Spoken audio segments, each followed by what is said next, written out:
Good afternoon. My name is Larry Sinclair. In regards to the Obama incident, I flew out of Colorado Springs, Colorado to Chicago on November 2nd, 1999, arriving in O'Hare early in the morning of November 3rd. I went to the Chicago area to attend the graduation of my godson, my best friend's son, from basic training from the Great Lakes Navy Training Facility. I made reservations at the Comfort Inn and Suites in Gurnee, Illinois, based solely on the location to the training center. On November 5th, 1999, I hired the services of Five Star Limousine. Excuse me. I had hired them both for November 5th and November 6th of 1999.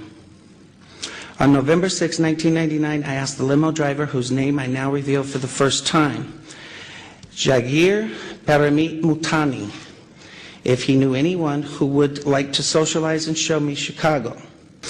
Mr. Mutani understood that I was looking for someone who knew Chicago and would enjoy socializing.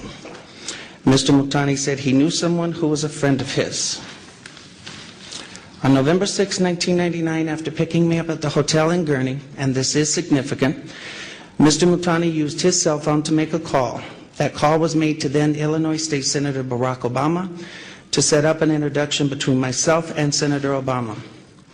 Upon arriving at the bar and exiting the limo, Senator Obama was standing next to Mr. Mutani, and I was introduced to Senator Obama by name.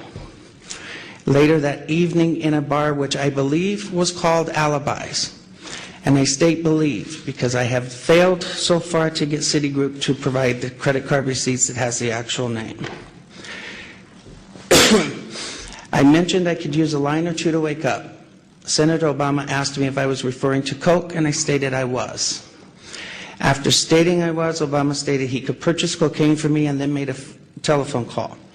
This too is significant, from a cell phone to a presently unknown individual, during which Senator Obama arranged the cocaine purchase.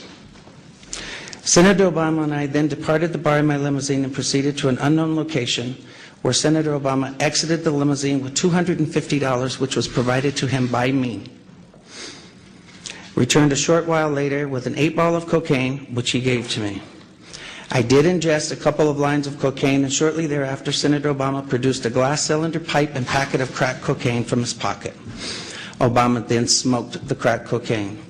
I performed fellatio on Senator Obama in the limousine during the time Senator Obama was smoking crack cocaine, after which I had the driver take me to my hotel, the Comfort Suites, Gurnee, Illinois. The following day, November 7th, 1999, Senator Obama appeared at my hotel room, unannounced, uninvited, where we again ingested cocaine and I again performed fellatio on Senator Obama. Significantly, both the driver's telephone call to Senator Obama and his call to the drug dealer should appear on the driver's and Senator Obama's cell phone billing statements. In the fall of 2007, September 2007, I contacted the presidential campaign of Barack Obama to request solely that Senator Obama publicly correct his stated drug use record to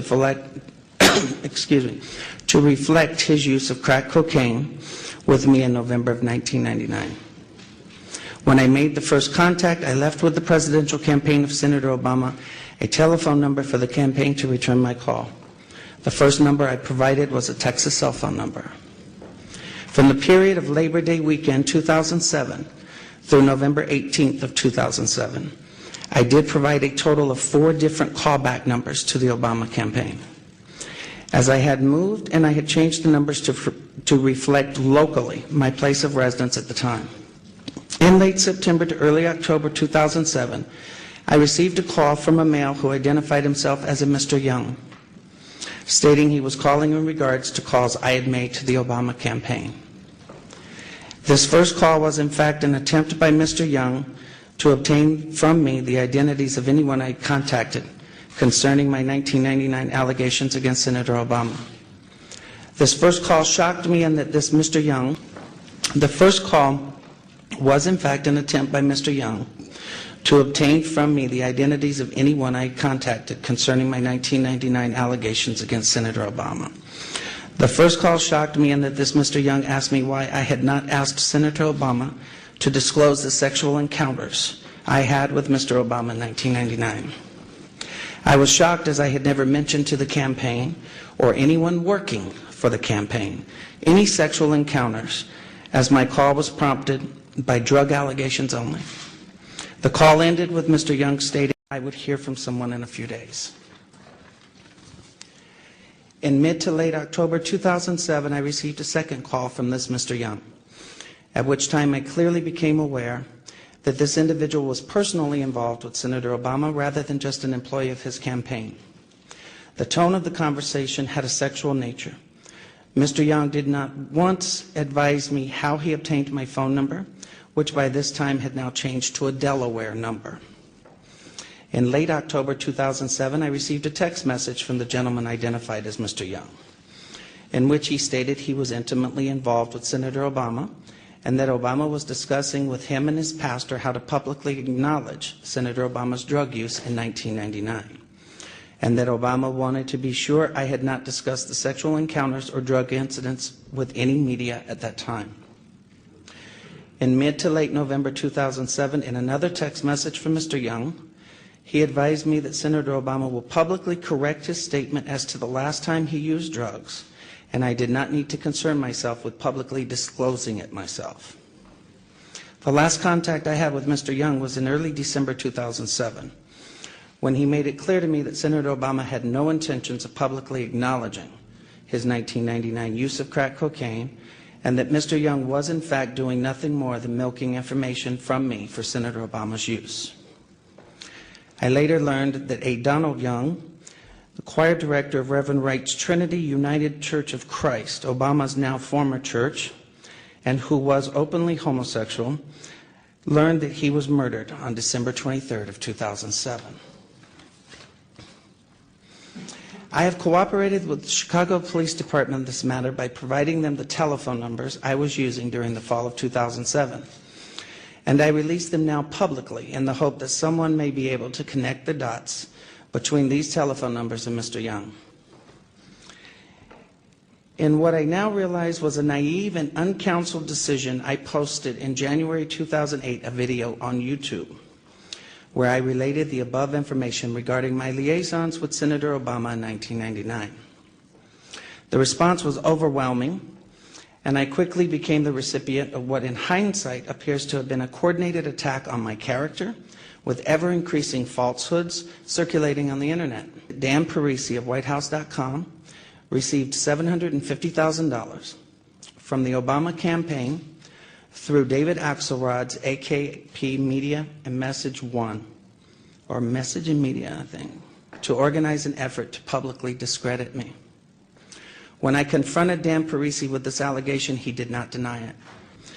The polygraph results, as misrepresented, were immediately seized upon by the blogger community, and I became the subject of vicious lies about me. I was forced to file a lawsuit in an attempt to stop those lies about me that had been circulating. That lawsuit sought to obtain the proof of what I was saying about my contact with Senator Obama through subpoenas for the identities of the anonymous bloggers, so they could be linked to the Obama campaign and relevant records of the cell phone companies to prove the truth of my allegations. To date, though the lawsuit is now over 90 days old, Judge Henry Kennedy has refused to permit the suit to move forward so this evidence may be obtained. In conclusion, in sum, you can discredit my story, and then you can make your decision on who should be next President of the United States. The burden is now off of me, as I have told my story without the distortions that have been intentionally heaped on me, and what my lawyer tells me is an ad hominem attack. Shoot the messenger so you don't have to hear the message he is bringing. I'm now done. It's for others to find the corroborating evidence of my story by locating the limousine driver, Mr. Mutani, by checking the telephone numbers related to Donald Young and Senator Obama. I leave you with these questions that I've asked of Senator Obama, but in which he, of course, refuses to answer. Who wants to be the next President of the United States? Has refused to answer. Number one, why won't Senator Obama provide his cell phone numbers and telephone records for all his personal and official cell phones held by him for the time period of no more than November 3rd through November 8th of 1999 when we met? Two, Why won't Senator Obama provide his cell phone numbers and telephone records for all his personal and official cell phones held by Senator Obama for September 2007 through December 23rd of 2007, the murder of Donald Young? 3, why won't Senator Obama provide all email communication, both personal and campaign related, to and or from AKP Media and Message from January 18th, 2008 through February 29th of 2008 for Senator Obama, David Axelrod, and David Plouffe? 4th, why won't Senator Obama provide proof of all payments made from AKP Media, Obama for America, David Axelrod, David Plouffe, and Senator Obama's accounts for the period of January 18th, 2008 through February 29th of 2008? On a website that we posted today, LarrySinclair.org, you will find the documents that I have referred to in the statement.